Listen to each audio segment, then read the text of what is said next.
প্রেম করা হারাম কেন? স্ত্রীর লজ্জাস্থান স্পর্শ করার দ্বারাই কি গোসল ফরজ হয়ে যায়? স্বামীর নাম ধরে ডাকার বিষয়ে ইসলামের কি নির্দেশনা? এক ভাই প্রশ্ন করেছেন, আসসালামু আলাইকুম রহমতুল্লাহ। ভাই, প্রেম করা হারাম কেন? এই ভাইয়ের উত্তরটি আমি দেওয়ার জন্য চেষ্টা করব। ওয়ালাইকুম সালাম রহমতুল্লাহ ওবারাকাতু। বিসমিল্লাহির রহমানির রহিম। পরনারী এবং পর পুরুষের মধ্যকার প্রেম নিঃসন্দেহে হারাম।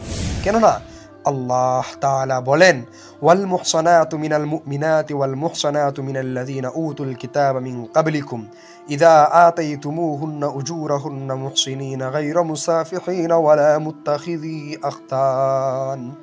তোমাদের জন্য হালাল সতী সাধ্বী মুসলমান নারী এবং তাদের সতী সাধ্বী নারী যাদেরকে কিতাব দেওয়া হয়েছে, তোমাদের পূর্বে যখন তোমরা তাদেরকে মোহরানা প্রদান করো, তাদেরকে স্ত্রী করার জন্য, কামবাসনা চরিতার্থ করার জন্য কিংবা গুপ্ত প্রেমে লিপ্ত হওয়ার জন্য নয়।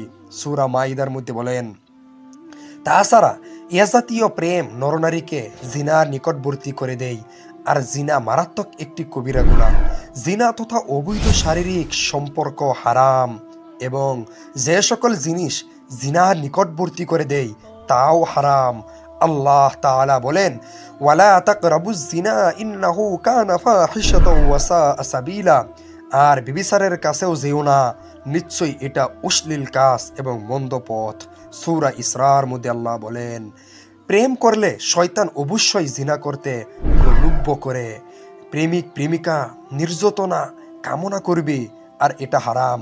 রাসূলুল্লাহ সাল্লাল্লাহু আলাইহি ওয়াসাল্লাম বলেন, শুনে রাখো, কোনো পুরুষ যেন কোনো মহিলার সঙ্গে নিভুতে একত্রিত না হয়, অন্যথায় শয়তান অবশ্যই তৃতীয়জন হিসাবে হাজির থাকে।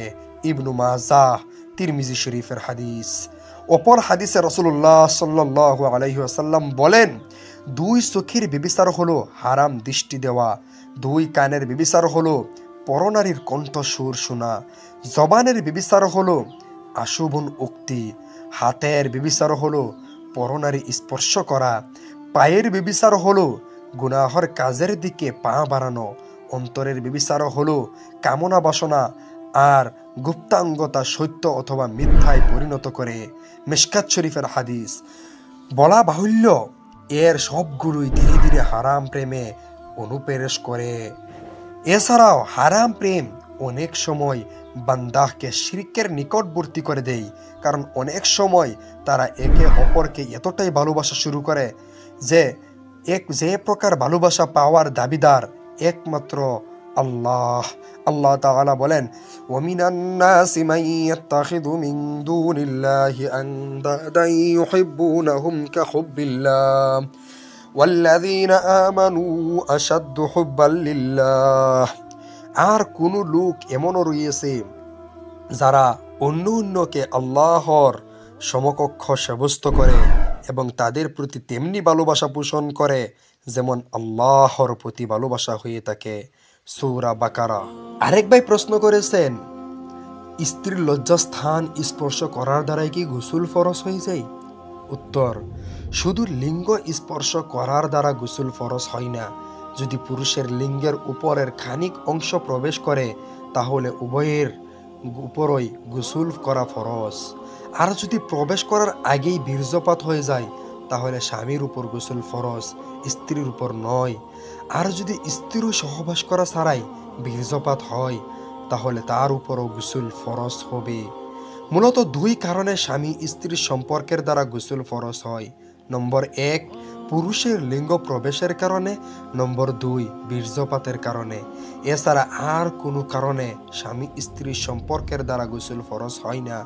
রাসূলুল্লাহ সাল্লাল্লাহু আলাইহি ওয়াসাল্লামের সহধর্মিনী আয়েশা রাদিয়াল্লাহু আনহা থেকে বর্ণিত, তিনি বলেন, একবার কোনো এক ব্যক্তি রাসূলুল্লাহ সাল্লাল্লাহু আলাইহি ওয়াসাল্লামকে জিজ্ঞাসা করলো, যদি কেউ তার স্ত্রীর সাথে সহবাস করে তারপর বীর্য নির্গত হবার পূর্বেই তার পুরুষাঙ্গ বের করে ফেলে তাহলে কি তাদের উভয়ের উপর গোসল ফরজ হবে? এ সময় আয়েশা রাদিয়াল্লাহু আনহা সেখানে উপবিষ্ট ছিলেন। রাসূলুল্লাহ সাল্লাল্লাহু আলাইহি ওয়াসাল্লাম বলেন, আমি এবং আয়েশা রাদিয়াল্লাহু আনহা ওই রূপ করি, এরপর আমরা গোসল করে ফেলি। আরেক ভাই প্রশ্ন করেছেন, স্বামীর নাম ধরে ডাকার বিষয়ে ইসলামের কি নির্দেশনা? আমাদের মুসলিম সমাজে ধীরে ধীরে একটি ভয়ঙ্কর অপসংস্কৃতির অনুপ্রবেশ করতে ঘটে চলেছে। পশ্চিমা অসভ্য আধুনিকতায় অভ্যস্ত কিছু মা বোন তাদের স্বামীদেরকে আজকাল অহরহ নাম ধরে ডাকতে থাকে। কেউ কেউ এর উপর সম অধিকারের অনুজাহতও দাঁড় করাচ্ছেন। অববিলায় আবার ভালোবাসায় দোহাই দিয়ে এক খুব স্বাভাবিক ও কাঙ্ক্ষিত সম্বোধন সাব্যস্ত করার চেষ্টাও করেন তারা। অথচ ইসলামী আইন কোনো মুসলিম মেয়েকে স্বামীর নাম ধরে ডাকার অনুমতি দেয়।